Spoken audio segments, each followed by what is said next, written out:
What's up, guys? It's your friend Chris Donaldson here, and welcome back to the Ask Donaldson Show.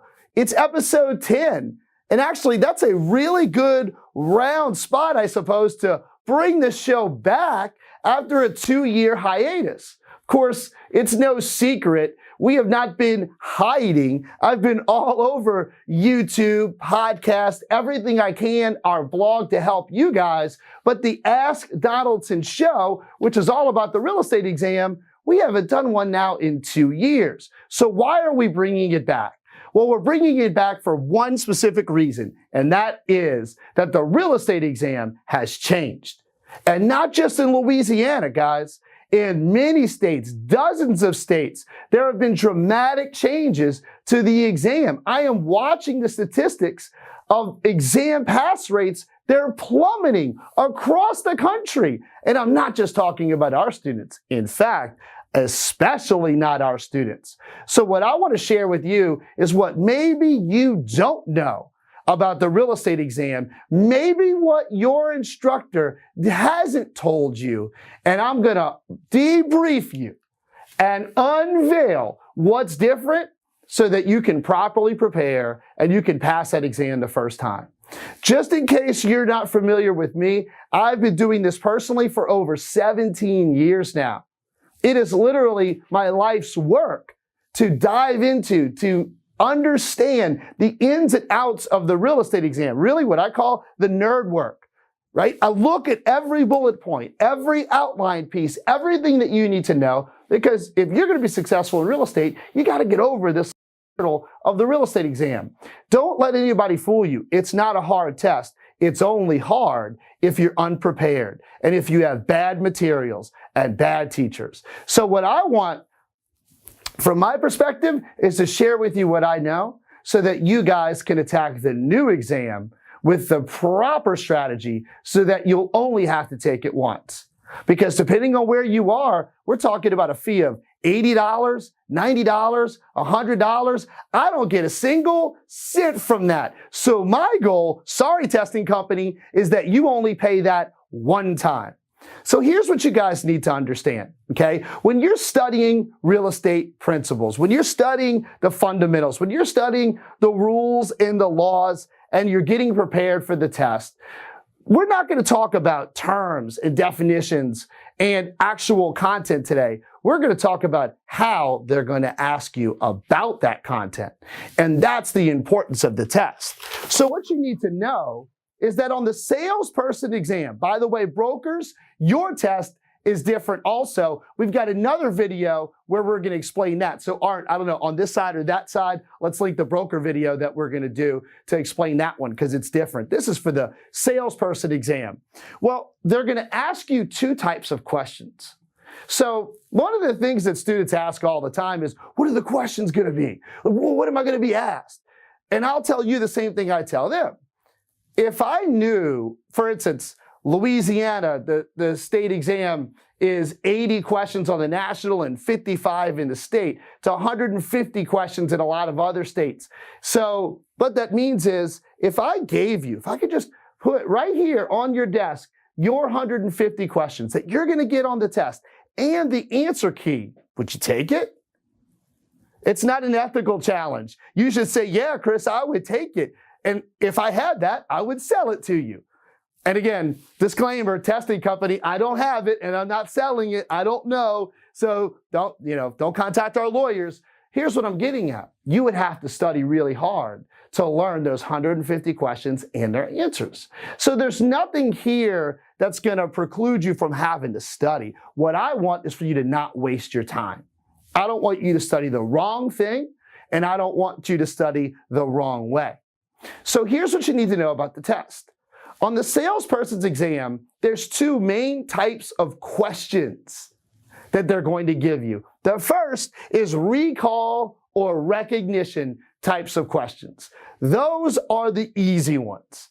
So recall or recognition is that you can name a definition of a term, or that you can fill in the blank, or that you know a simple factual piece of information.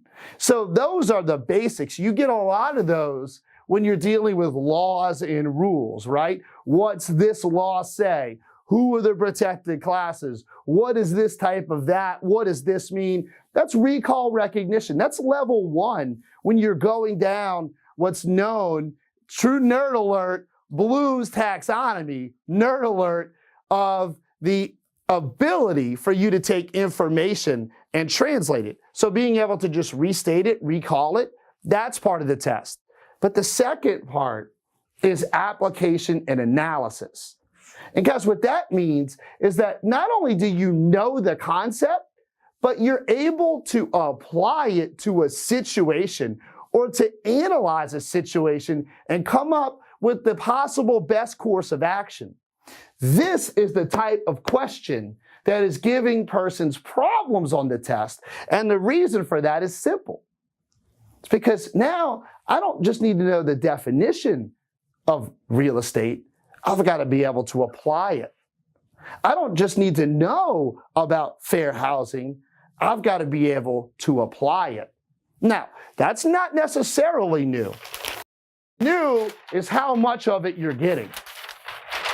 On the new exam by one of the major testing companies, which the majority of you, they administer the exam in your state, type 1 question, recall or recognition, is 41% of your test. So less than half of the questions now are the easy ones, right? Just straight definition, straight recall. Type 2, 59%. So basically 60%, 2/3 of your test, guys, is type number 2. So when you're studying and you're preparing and you're getting into the real estate exam, you need to understand that 1, your materials better be accurate. And number 2, you better be prepared for the actual types of questions that you're going to be asked.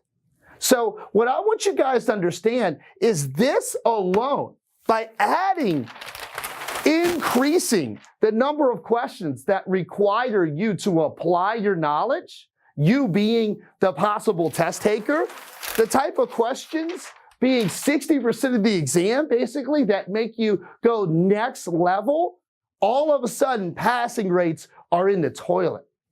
And so what that leads me to believe is that it's possible out there that schools are not adjusting their curriculum. Textbook publishers are not changing the way that they're teaching you the material. But at Donaldson, that's not the case. And so we've redone everything here, and I'm giving this to you because I want you guys to pass the test. So I've got a few examples of the types of questions, and I've got a few examples of how one concept can be asked different ways. And if you want to see those, I'm giving them to you for free. All you've got to do is click the link below. So the link below, right on YouTube, or if this is Facebook, click the link above. Or if it's Instagram, click the link below. You've got all your pieces now, right, Art? Below, above, the side, here, click the link, okay? And we're gonna give that to you so that you can see how I can take one question and ask it to you all these different ways. And so the real trick to passing the exam is to learn the concept so that no matter what they ask you, you're able to pass the exam. Do not get caught up in memorizing questions and answers because nobody knows the exact questions and answers you're going to get. But if you know the concept, then you can either recall, that's the easy ones, or you can apply or analyze. So just for some bonus,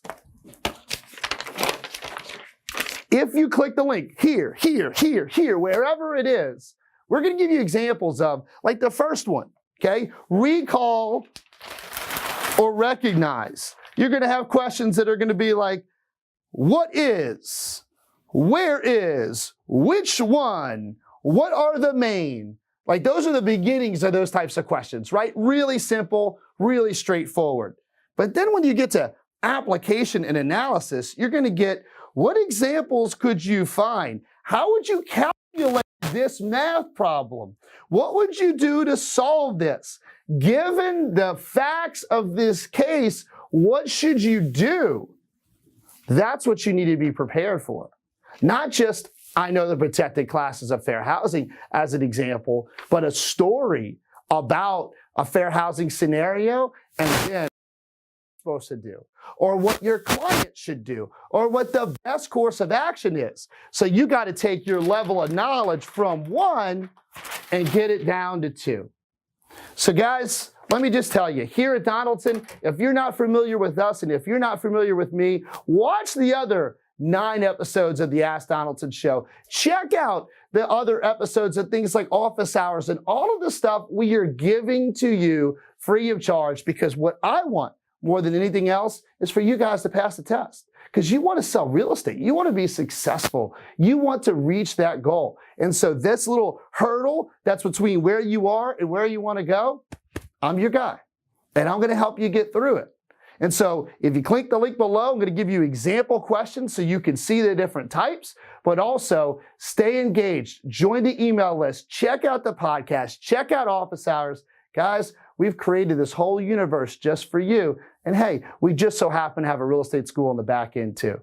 So thank you guys for watching the Ask Donaldson Show.